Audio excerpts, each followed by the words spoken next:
আসসালামু আলাইকুম।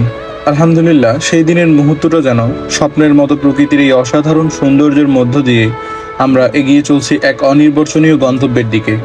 চারপাশে শুধু সবুজের রাজত্ব, দুপাশে সারি সারি গাছপালা, পাতার ফাঁকে ফাঁকে ঢুকে পড়ছে সূর্যের সোনালী আলো, আর মাঝখান দিয়ে বয়ে চলছে এক শান্ত রাস্তা। একটা আহ্লাদ, একটা শান্তি যা ভাষায় প্রকাশ করা যায় না। এই পথটা কেবল একটি গন্তব্যের দিকে নয়, এটা যেন আমার আত্মার একটা সফর। নিস্তব্ধ প্রকৃতি, শান্ত বাতাস আর চোখ জোড়ানো দৃশ্যপট, সব মিলিয়ে যেন আল্লাহর সৃষ্টির এক অনুপম উপহার।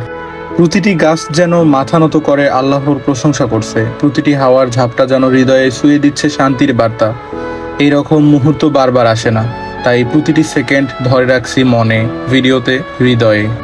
মহান আল্লাহর এই অপরূপ সৃষ্টি দেখে চোখে পানি চলে আসে। এই প্রকৃতি, এই আকাশ, এই বাতাস, সব কিছুই একটা রহমতের ছোঁয়া। আপনাদের সবাইকে বলবো, জীবনের দৌড়ে যত ব্যস্ত থাকুন না কেন, একটু থেমে এই সৃষ্টিকে অনুভব করুন। কারণ প্রকৃতি আমাদের কাছে শুধু দৃশ্য না, এটা একটা অনুভব, একটা ভালোবাসা, আর সবচেয়ে বড় কথা, এটা আল্লাহর এক নিখুঁত নিদর্শন। মাঝে মাঝে ঘর ছেড়ে, ব্যবসা ছেড়ে, কাজ ছেড়ে বেরিয়ে পড়ুন আল্লাহর এই সুন্দর নিদর্শন দেখার জন্য। মন ভালো হয়ে যাবে ইনশাল্লাহ। এই সফর শুধু রাস্তার নয়, এই সফর আত্মার, অনুভবের আর আল্লাহর সৌন্দর্য চিনে নেওয়ার এক ক্ষণিক উপলক্ষ। যাই হোক, আশা করি সকলেই ভিডিওটি উপভোগ করছেন ইনশাল্লাহ। আর অবশ্যই বলবেন, আমাদের এটা রংপুরের এক সৌন্দর্যময় রাস্তা।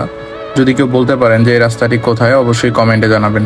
সবাই আমার জন্য ও আমার প্রিয়জনদের জন্য দোয়া করবেন। আল্লাহ যেন আমাদের সবাইকে এই রকম সুন্দর মুহূর্ত বারবার উপহার দেন।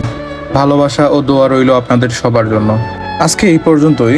আবার ফিরে আসবো কোনো এক দিন, কোনো এক সুন্দর রাস্তা, প্রকৃতি অথবা সুন্দর দৃশ্য নিয়ে। মহান আল্লাহর দেওয়া এই অপরূপ সৌন্দর্য নেয়ামত উপভোগ করুন। আসসালামু আলাইকুম রহমতুল্লাহ।